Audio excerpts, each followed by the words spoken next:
Welcome to Chapter and Concept, where we deconstruct the architecture of ideas one page at a time. In this episode of our architecture series, we're diving into the Enneagram Type 2. You know, the one they call the helper.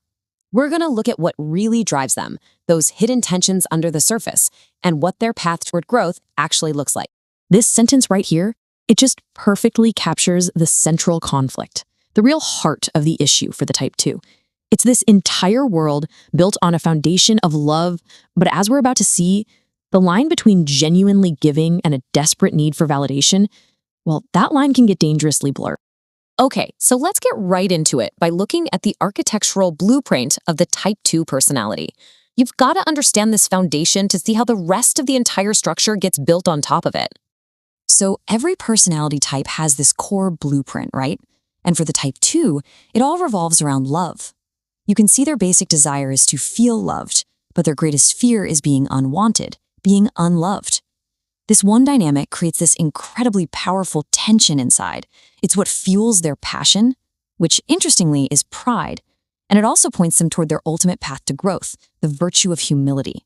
We're going to unpack what those last two really mean in just a minute. I mean, at their very best, twos are just these incredibly open-hearted, generous people. But that core fear of rejection, it often pushes them to take on these super nurturing roles, not just as a pure expression of love, but really as a coping mechanism to make sure they're never ever abandoned or left feeling unloved. Now, let's take a look at the building's exterior, the face that Type 2s show the world. And it's built on their passion, pride. But listen, this isn't the kind of pride you're probably thinking of. Right, so the key thing to get here is that this isn't arrogance. Not at all. It's this deep-seated, often totally unconscious need to feel needed. This pride is what drives them to focus so intensely on what everyone else needs because they believe they're the one who can meet those needs. And it often happens while they completely, and I mean completely, ignore their own. This cartoon just illustrates that dynamic perfectly. Look at all the thought bubbles. Every single person is just wrapped up in their own little world. But the Type 2, their satisfaction comes from making it all happen, from being right at the center of everyone else's needs. That feeling of being indispensable, that's the payoff. So let's move past the facade and look at the hidden framework. Let's see how all of this builds a really complex internal architecture of need. I mean, what's really going on inside when so much energy is always pointed outward? This shows the central imbalance perfectly. On one side, you have them constantly taking care of others' hearts, forming these deep connections to prove just how loving they are. But on the other side, it becomes so hard for them to even know what's in their own heart. They literally forget to even ask themselves what they might be feeling or needing. And this belief, it creates such a dangerous cycle. Their self-worth becomes completely dependent on getting that validation, that appreciation for all they're helping. It's like their entire identity gets outsourced to the very people they're trying to serve.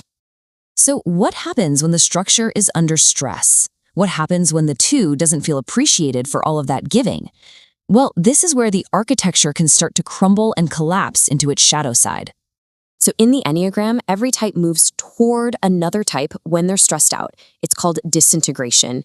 And for twos, they start to take on the unhealthy side of a Type 8, who we call the asserter.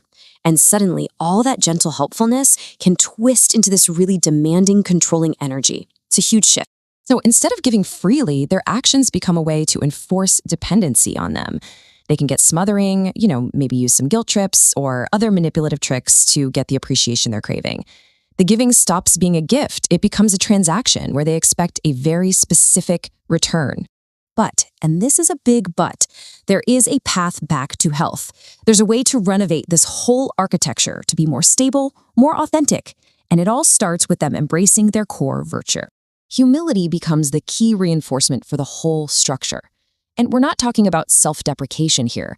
It's about the incredible strength it takes to be honest about your own needs, and to actually allow yourself to receive love, not as some kind of reward for your service, but just for being who you are. And the number one practice for cultivating this humility is solitude. It's about intentionally carving out quiet space, getting away from the constant pull of everyone else's needs. This is what allows for self-reflection. It creates the space for them to finally, maybe for the first time, hear their own inner voice. And by embracing this path, They learn how to set healthy boundaries. They start to discover that real connection isn't actually threatened when they have needs of their own. They learn to love from a place of fullness, from a place of abundance, not from a place of expectation. Ultimately, the entire growth journey for a Type 2 really boils down to this one powerful question.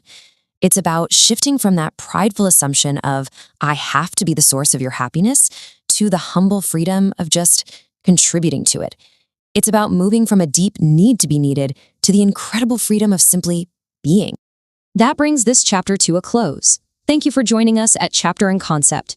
Join us for the next episode as we continue building the architecture of ideas. Don't forget to subscribe to stay within the foundation.